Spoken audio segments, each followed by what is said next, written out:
So this is Joshua Hart from JTH Boxing, and today I'm joined by the main man, Sahni. Dev, here we are, the Usyk Dubois press conference. What do we make of that?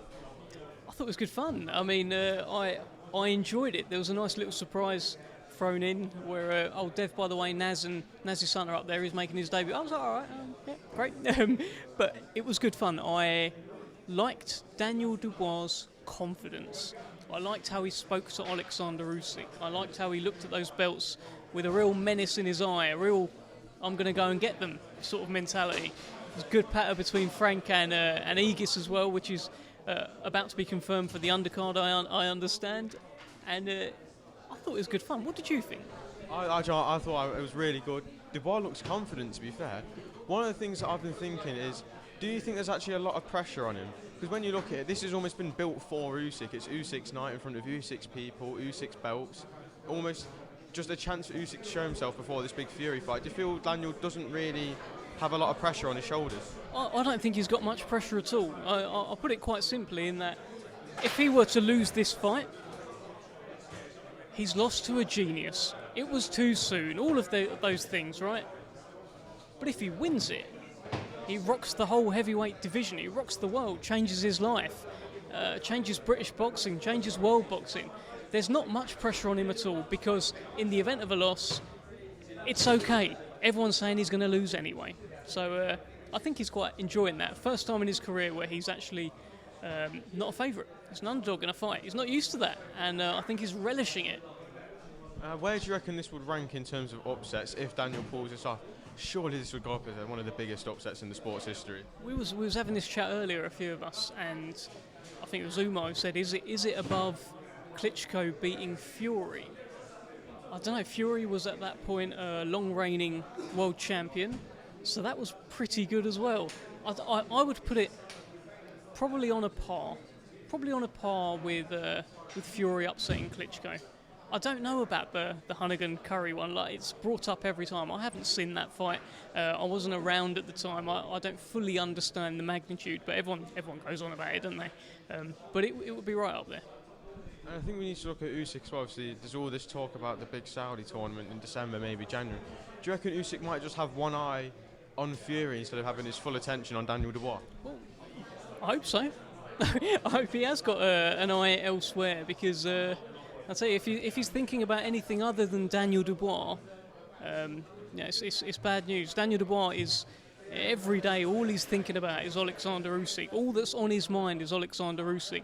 Usyk said to me that he thinks he's in Daniel Dubois' head, right? And I put that to Dubois, and he said, yeah, he is in my head. He's all I'm thinking about. I'm thinking about him, and I'm thinking about his belts.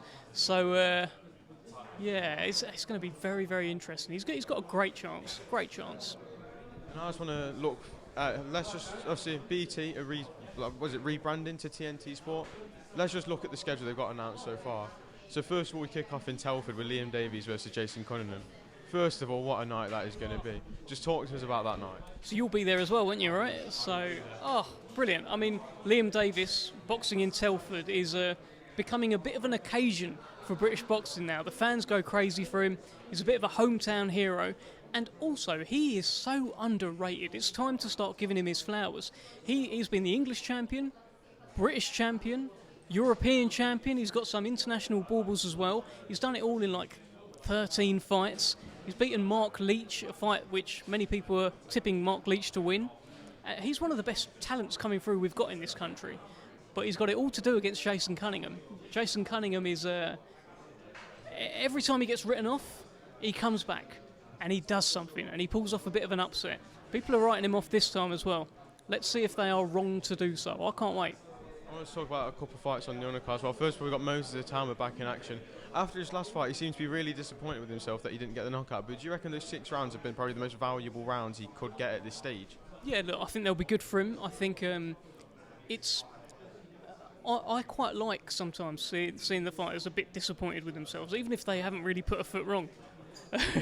Even if they haven't put a foot wrong in the fight and they've done everything they need to do, I quite like that they are going back, reflecting and thinking, where can I improve? So he is going all the way to the top of the sport, and when you get a chance to watch him, just watch him. He's incredible. He's kind of like a little baby British Usyk.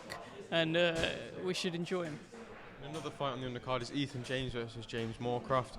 Ethan James' first big step up here. His fight, obviously he's had scheduled title fights before, but they never came through. This time, hopefully, fingers crossed, we make it to fight night. Just how excited are we to see that step up for him? I think he's been due it. I think we've tried to get the step up recently, as you say.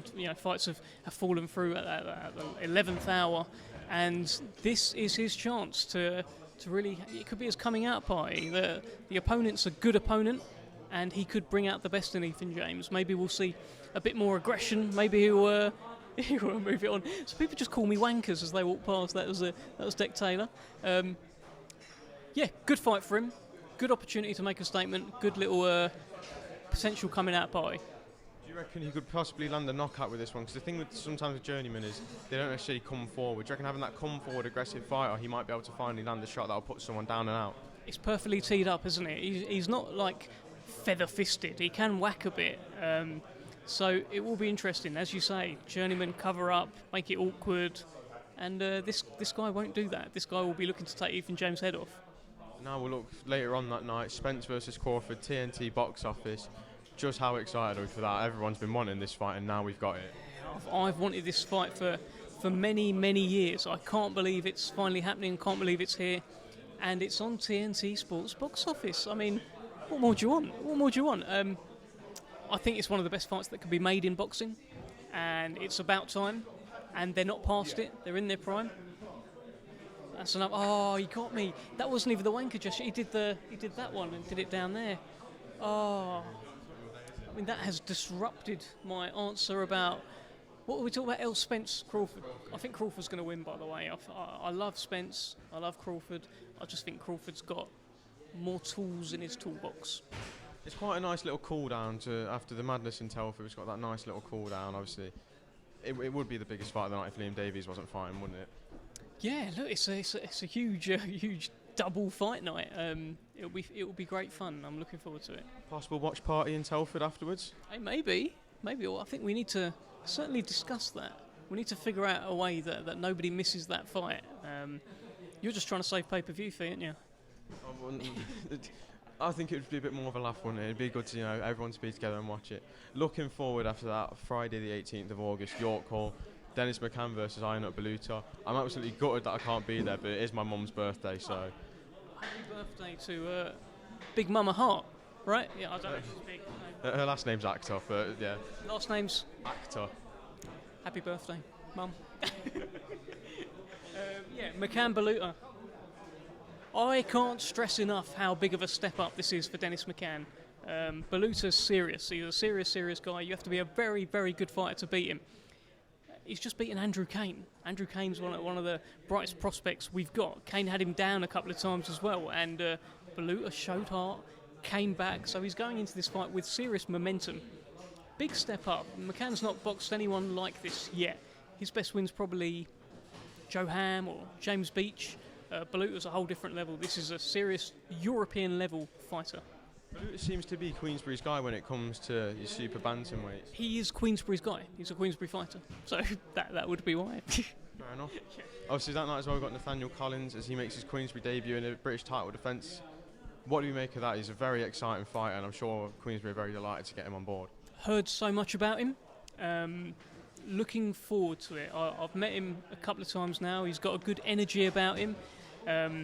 Tockers on Twitter is always in my DMs going on about this fella, so I'm looking forward to it. And Raza Hamza's no slouch either. It's a proper fight. It's quite a fight to take on your Queensbury debut. I know he has to take it; it's like it's mandatory, but it's a fight he could lose. Raza Hamza's pretty good, so I'm looking forward to it. Yeah, I think that could be one of the best cards we've seen at York Hall. I think just those two fights there make it probably one of a really, really strong York Hall card. 100%. Hopefully I'm emceeing it as well and I can get right up in there. And then looking forward after that, obviously we've got Usyk Dubois, which we've already touched on. And then after that, there's no shows announced in between that, is there? Between Usyk Dubois and Joyce Zhang, is there? So then on to Joyce Zhang too. What do we make of that? I think, if I'm being honest, out of the three heavyweight fights that have been announced recently, I think that one's the one I'm intrigued in the most. I think it's going to be brilliant. I think in the first fight there was a lot of fun in the build-up, a lot of chat shit, get zanged, and going for Chinese dinners with Big Johnny Fisher and having a laugh, really. And I don't think we're going to have a laugh in the build-up. I think it's going to be very, very serious. I think Joe Joyce's career at the top level is probably on the line here, and he's got a guy in front of him who knows how to beat him. And Joe Joyce really struggled in the first fight with him at times. So, serious fight, serious jeopardy, and TNT Sports, what can we say? How should Joyce approach this rematch? Obviously, the first time around he just didn't seem to get going. Obviously, a lot of people say that he does get going late in the rounds, and he didn't get that chance to go late. Do you feel like he might need to start a little bit quicker? I think he needs to be heavier. I think he needs to move his head more. That's kind of the general feeling, and he needs to really make adjustments to the southpaw stance and maybe get some. I think he is getting some very good southpaw sparring in from what I've heard as well, and hopefully that all comes together. And if it goes his way, he can do it. Zhang is a hell of a proposition. Just how crucial is this for him? How crucial is this for Joe Joyce? I say his career is at the top level, is on the line. This is it. He's taking the rematch because he can get his mandatory position back, and he believes he can beat Zhang. Let's see. Someone I just want to quickly touch. I know the undercard's not announced yet, but obviously being a man from Nottingham, I'm a big fan of Echo Esserman. Could we possibly see him out on maybe the Joyce Zhang card? I don't know. I hope so. I love Echo Esserman. He's the man. Went and saw him the other week. He's a great fighter, and I think he's got it's a mandatory against Harry Scarf, so I'm sure that will fall on a show soon enough if that's the fight that we're going with. And then one fight that I feel will also fall on TNT Sport is obviously Tyson Fury versus Francis Ngannou. It has faced a little bit of backlash. What do you make of this fight? I think it's going to be a huge event. I think you've got a guy who has been punching people in the head his whole life and knocking people out his whole life, trying to knock out a boxer and become the lineal heavyweight champion of boxing. I think it's going to capture the imagination of the public. You know, once you go beyond the Twitterati, the first 100 nerds who slam everything, even slamming Spence Crawford, finding different ways to criticise stuff. I think once you get past that, it's going to be a big event, and I'm really looking forward to it. And I have got to go. I'm sorry, but I think. Pleasure to talk to you, and thank you very much. Pleasure.